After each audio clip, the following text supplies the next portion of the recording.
Hello everyone! Welcome back to my working area.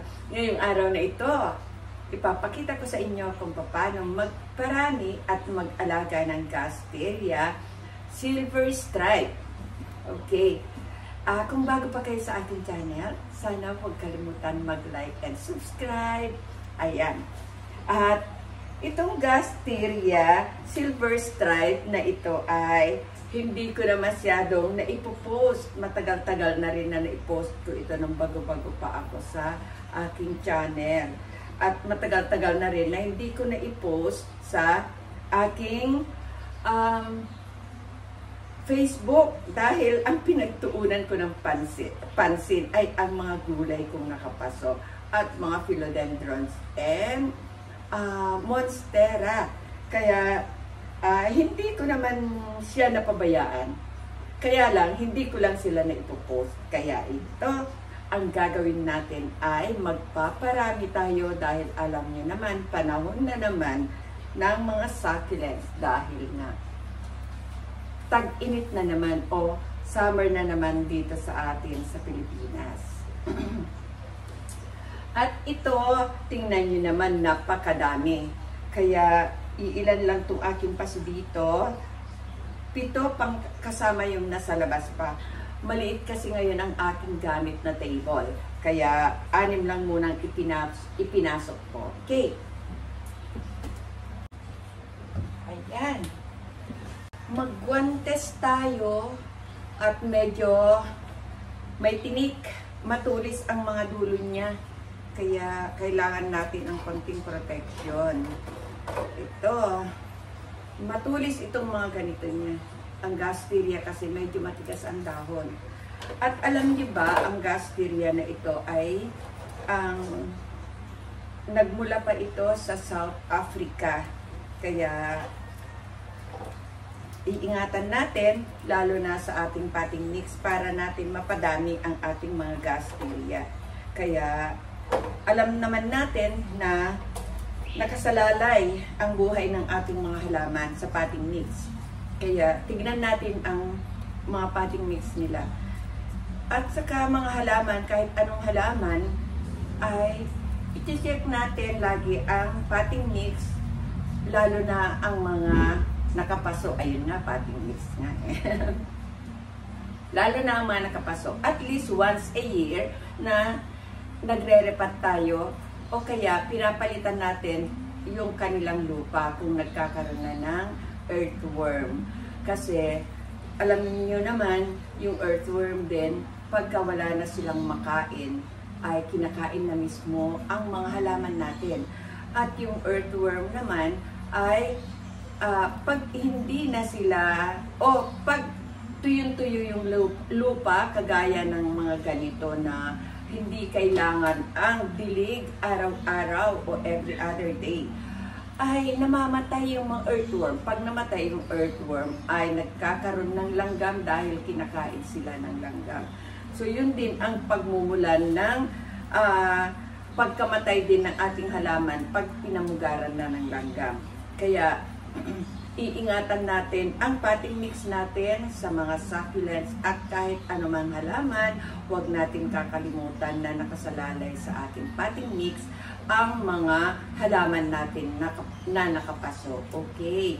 So ito, paghiwalay-hiwalay na natin kasi nagmamadali na itong isang baby. O, ayan na siya. O. Humiwalay na talaga. Yung isa din nalaglag na. Nagsasalita pa lang ako, humihiwalay na talaga sila. Gusto na silang bumukod. Gusto na silang umalis sa tabi ng kanilang nanay. Bakit kaya? Maingay ba itong nanay nila? Mahigpit bang nanay nila? Kaya gusto na silang bumukod? Sorry naman, napunta yata sa tao ang ating pinag-uusapan. Ayan. At ito, ilan na sila? Ito yung panganay. Ayan, naunang nawala o naunang nalaglag kasi gustong-gusto ng humiwalay sa mother plant o mother Gasteria. So ito yung pangalawa. Yung pangatlo ayaw umalis. At ito maliliit na dalawa na to. Ayan. 4 na ang nakuha natin. Panglima itong baby pa. Pero hindi ko alam kung baby nga siya talaga o siya lang ang pinakamaliit kasi naipit siya ng ibang mga kapatid. Ayan, kapatid. Ayan, so ito, ang daming maliliit. Kailangan din pala natin ang maliit na paso. Paglalagyan natin sa mga maliliit na ihiwalay natin sa kanyang mother plant. Ayan, ito. Ito, kapit na kapit sa kanyang nanay para tuloy ayaw ko siyang alisin muna. Kapit na kapit. Ihiwalay na natin kasi ang laki-laki niya na. Kawawa kasi yung mga kapatid niya, na nakadikit sa mother, hindi makalaki. Gawa nga, no? Natakpan nung mas malaki na shoot natakpan yung mas malaki na anak. Kaya kailangan natin alisin para mapalaki din natin ito. Itong Gasteria silver stripe pala na ito ay lumalaki hanggang 8 inches at nagpubulaklak ito ng red-orange. Ayun, hindi ko nga lang nakuhanan ng video nung nagbulaklak siya, pero hopefully dahil summer, nagbubulaklak din ito ng summer, pero mas madalas na nagbubulaklak ang mga succulent pag November and December. Ayan, kaya itong si mother plant, ibabalik natin sa kanyang paso. Pero i-check muna natin yung kanyang paso kung pwede pa siyang ibalik. Kasi tingnan nyo, may mga malalaking bato na inilagay ko dito. At baka yung mga malalaking bato nakahalo na sa kanyang potting mix. At naging bato na lahat. Ayun na, naging bato na lahat. Hindi naman naging bato lahat. At ilalagay ko na lang sa caption kung anong potting mix ko dito sa succulent na ito. Kaya, ilagay ko na lang sa caption para wala akong makalimutan. Okay? At, sa mga garden store naman na malapit sa atin, karamihan naman sa kanila ay meron na silang potting mix para sa succulent talaga. Kaya, magtanong lang kayo doon para hindi nyo na kailangan maghalo-halo pa. Maghalo-halo na ba? Summer nga kaya halo-halo na. Okay. Halo-haloin lang natin to paghiwalay-hiwalay natin itong lupa na dati ng pinanggalingan ni mother plant. Ayan. At maganda pa naman, wala pa naman siyang hulate. Kaya pwede na natin ibalik din si mother plant dito. Lalagyan lang natin ng bagong ayan, lagyan lang natin ng bagong mix natin kasi medyo nagsag yung lupa, so bumaba yung potting mix nitong si mother plant. So una natin na itatanim ito si mother plant, ibalik natin dito sa dati niyang paso.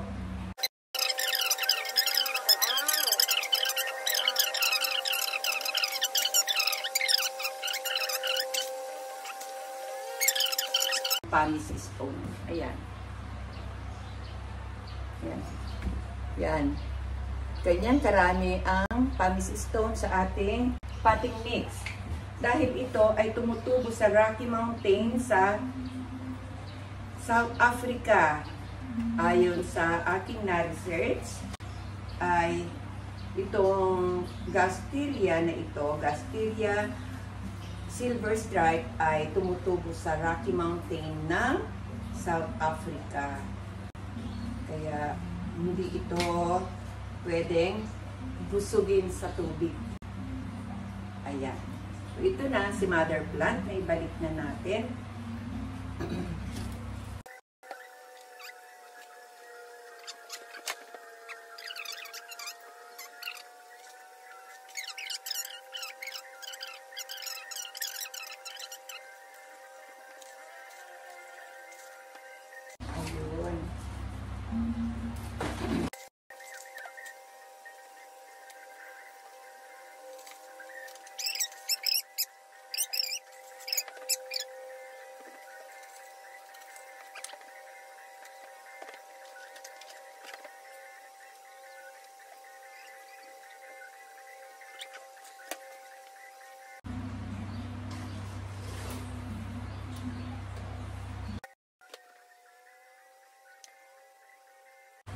Ayun, pwede rin natin lagyan ng mga bato o mga mas malalaking pebbles dito sa gilid para hindi gagalaw-galaw.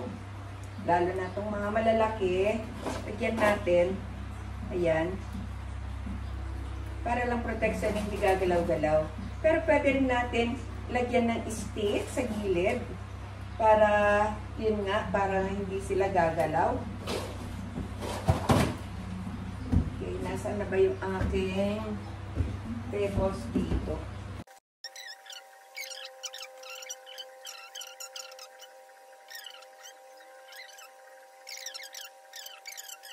Lagyan na.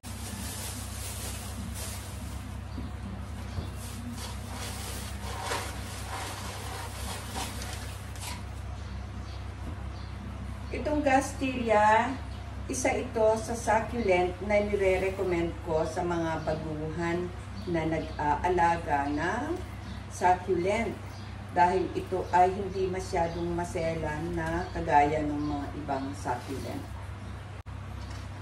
Yun nga lang, baka kasi masugatan ang inyong mga babies kung hawakan nila itong dulo. Kaya kung gusto niyo mag-indoor plant nito, gusto niyo mag-indoor ito sa taas ng shelf para hindi mahawakan ng mga bata. So ito na, tapos na tayo. Huwag kakalimutan mag-like and subscribe kung nagustuhan nyo ang ating video sa araw na ito. At sana sa mga datihan na aking subscribers, maraming salamat sa patuloy na pagsuporta sa ating channel at sa ating mga kapwa 18 dyan. Magtanim muna ang inyong lola. Okay? Panoorin nyo na lang yung mga ibang post ko din na may kinalaman sa ating mga idols. Ayan. Tapos, itong Gasteria nga pala na ito ay maganda rin itong pang-indoor. At kung nag-aalala kayo, ilagay nyo na lang sa hindi abot ng mga bata o mga pets na sa loob, sa taas ng inyong console table o kaya sa inyong shelf na hindi abot ng mga pets at mga bata. Kaya, ayun, tapos na tayo. At maraming salamat ulit sa inyong panunood. Sana may natutunan kayo.